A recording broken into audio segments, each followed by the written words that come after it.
You recite so many stories to me that are full of morals, but you have never recited your favorite story to me.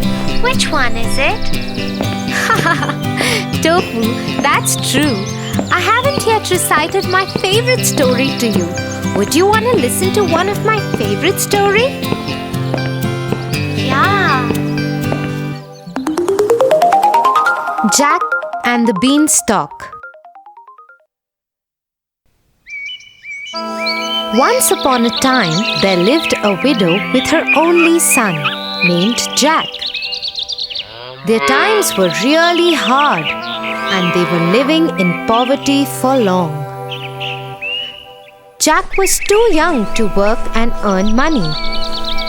All their house furniture and other belongings were sold off to carry on with their basic daily needs. Until at last they were left with a cow, who used to give milk every day, and that they used to sell off in the market to buy bread. One day, the poor old cow didn't give any milk. That's when Jack suggested his mother, I think we should sell off this cow and get a good return in bargain.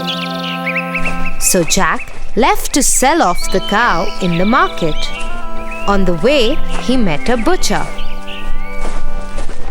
Oh, where are you going, Jack? I'm going to the market to sell off this cow for a good bargain. Oh, why take the trouble to go that far? I have a very good deal for you. He took out 5 strange-looking beans from his pocket and handed them to Jack. Jack looked little hazed as to what kind of good bargain it is. Oh my God! They are so beautiful. What do you call these? Beans, magical beans. If you plant them overnight, by the next morning, they will grow up and reach the sky.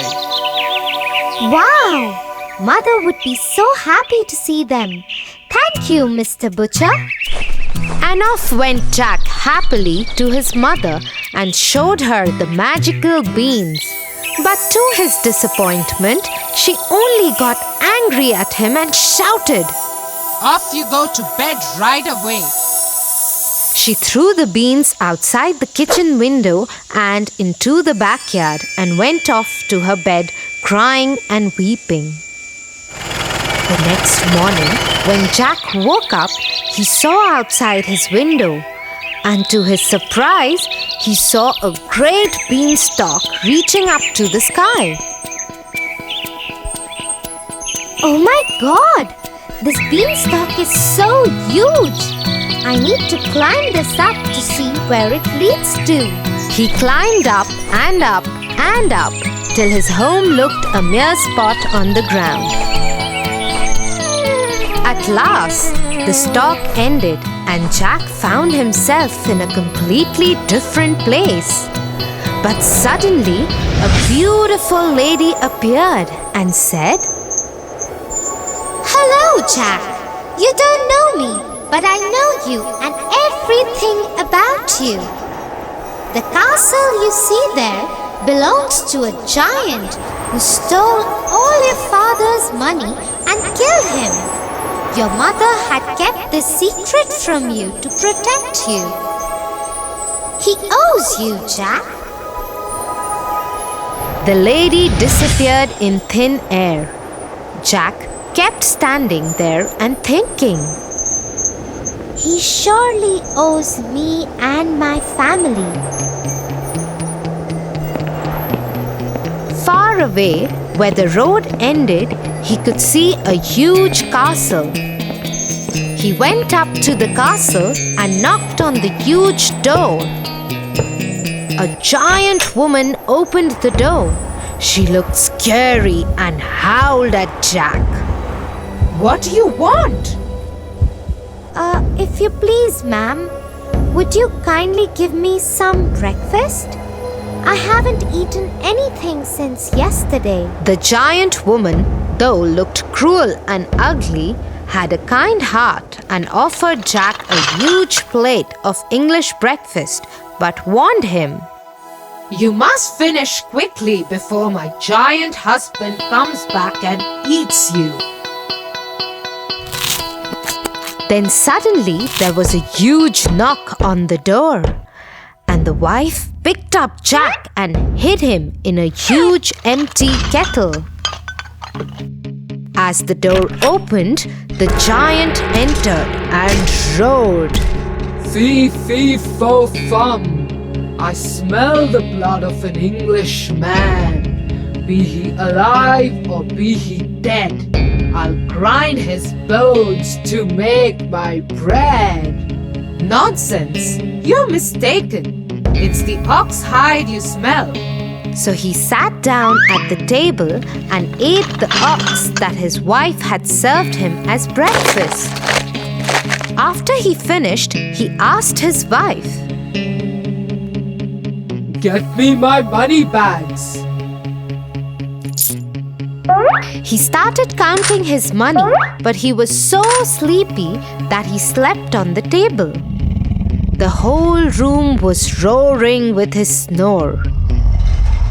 Jack, taking an opportunity of this time, got out of the kettle, picked up the money bags and ran towards the door.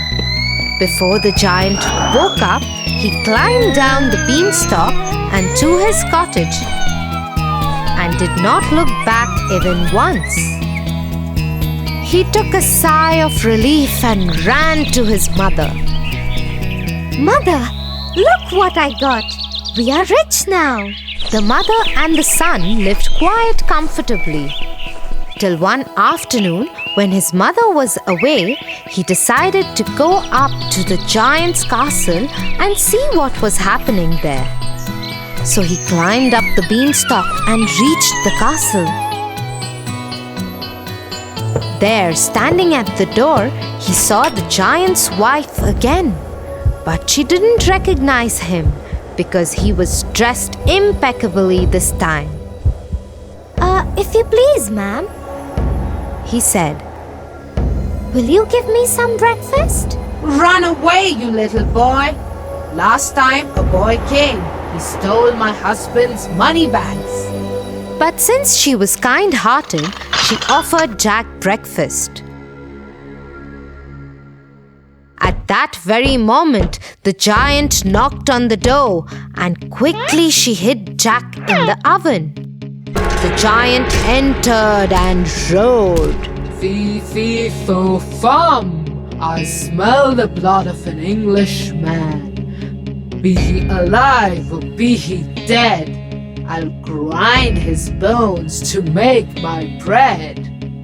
But the giant's wife once again assured him that he is mistaken and offered him his huge breakfast to eat. After eating his food, he asked his wife, Get me my golden hen. The wife got the hen and the giant roared in his voice. Lay! That very moment, the hen laid a golden egg, and Jack was left amazed with what he saw. No sooner he saw the giant slipping into his deep sleep, and once again he came out of the oven, picked up the hen, and ran for the door. In the meanwhile, the hen began to cackle. The voice made the giant move a little, but he kept sleeping. Jack climbed down the stalk and went straight to his mother and gave her the golden hen. The mother and the boy were so rich that they had money greater than even what they could spend. One day, he was sitting idle.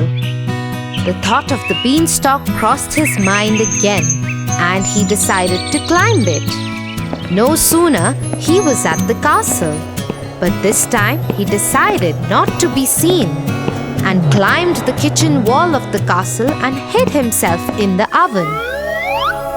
In came the giant, roaring louder than ever. Fee, fee, fo, fum. I smell the blood of an Englishman. Be he alive or be he dead, grind his bones to make my bread.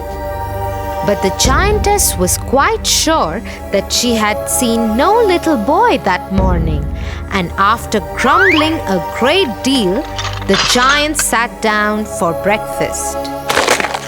As soon as he got over with his breakfast, he called out to his wife, "Bring me my harp! Sing!" ordered the giant. Soon the harp started singing the most beautiful sounds ever heard, and no sooner the giant fell off into his deep sleep. Jack, who was waiting for this moment, got out of the oven and climbed the table to grab the harp. But as soon as he started running off with it, the harp started shouting, Master! Master! The giant woke up just in time to catch the sight of Jack running out of the kitchen door. With a fearful roar, he saw Jack running with the harp and dashed after him. Little Jack ran as fast as he could, while holding the harp tightly in his hands. The giant, taking terribly long strides, gained on Jack, and he would have been caught if Giant had not slipped over a boulder. Before he could pick himself up, Jack began to climb down the beanstalk, and when the giant arrived at the edge, he was nearly halfway to the cottage. The giant began to climb down too, but as soon as Jack saw him coming, he called out, Mother, bring an axe! The widow hurried out with the chopper. Jack had no sooner reached the ground than he cut the beanstalk right in two. Down came the giant with a terrible crash, and that, you may be sure, was the end of him. But the mother had a very important advice for Jack. Jack, what the giant did to your father was bad, but you should not have been so greedy. He reaped what he sowed, but greed is also a bad deed. Jack agreed to his mother and promised to never be greedy again, and they lived happily ever after. Wow, Tia, that was such an adventurous story. Yeah, Tofu, and do you know why it was my favorite story? No, tell me. The story was about a brave boy who wanted to fight against poverty, and in a way, he got a chance to take revenge of his father too. But in the process, he forgot that harming the giant again and again was not ethical, and stealing from the giant's house was also against his morals. Oh, that's quite a heavy thought for my little brain. Ha ha ha! Let's go. We are late for dinner. Mom must be waiting. For your favorite rhymes, stories, and more, join Kids Hut family. Subscribe here.